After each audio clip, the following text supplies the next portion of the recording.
صاحب واقعہ بیان کرتے ہیں کہ ایک نوجوان تھا، جوانی اس کے اندر بھرپور تھی، مسجد کے اندر بیٹھا ہوا ہے، مسجد کے اندر ہی اس کی ڈیوٹی ہے، نمازیں ادا کر رہا ہے، امامت بھی کرواتا ہے۔ وہاں پہ جوان ابھی تک شادی نہیں ہوئی، کنوارا ہے، وہاں پہ بیٹھا، رات کا وقت ہو گیا، دیا تھا، دیے کے پاس بیٹھ کے قرآن کی تلاوت کر رہا ہے۔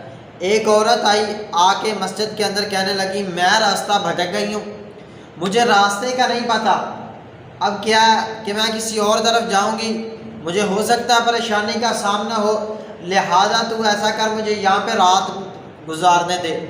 یہ بھی بڑا پریشان ہے، میں کیا کروں؟ اب یہ باہر جائے گی تو باہر بھی معاملہ خراب ہے۔ بہرحال اس نے مسجد کے اندر اسے کہا فلاں کونے میں جا کے بیٹھ جا، وہ وہاں پہ بیٹھ گئی۔ اب یہ نوجوان ہے، اب اس کے دل کے اندر خیال بھی آتا ہے کوئی بھی نہیں ہے، انجان عورت ہے، اپنی ضروریات، اپنی جو خواہشات اس کو پورا کیا جائے، جذبات کو پورا کیا جائے۔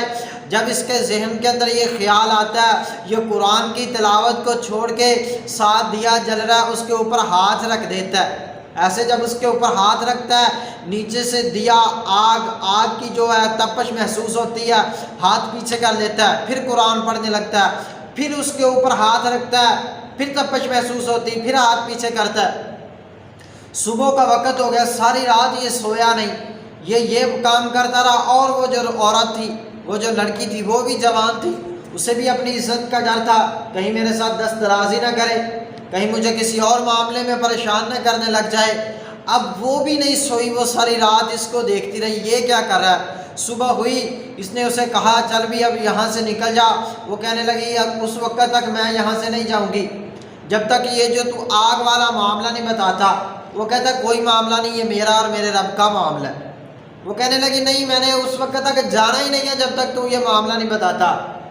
وہ نوجوان کہنے لگا میرے دل کے اندر خیال آتا تھا کہ میں تیرے ساتھ برائی کا ارادہ رکھتا تھا کہ برائی کر لوں، پھر میرے ذہن میں خیال آتا تھا یہ دنیا کی آگ ہے، اس کو دیکھوں یہ برداشت ہوتی ہے، اگر یہ ہوگی تو جہنم کی آگ بھی برداشت ہو جائے گی۔ جیسے میں ایسے آگ کے اوپر ہاتھ رکھتا تو کیا ہوتا؟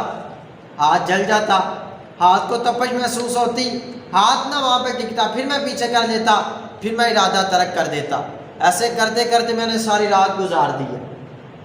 یہ تھے اللہ والے، یہ وہ لوگ ہیں کل قیامت کا دن ہوگا، اللہ ذوالجلال فرمائیں گے وہ کون ہے نوجوان، وہ کہاں پہ ہے نوجوان جس کو کسی عورت نے دعوت بھی دی تھی، اس کا ارادہ بھی تھا کہ وہ زنا کرے، لیکن وہ زنا کے قریب نہیں گیا، اس نے اپنی عزت کو، اپنی عصمت کو بچا کے رکھا ہے۔ وہ نوجوان کہاں پہ ہے؟ اس کو اللہ تعالیٰ بلائیں گے، بلا کے اپنے عرش کے نیچے بٹھائیں، اسے اللہ تعالیٰ کے عرش کا سایہ ملے گا۔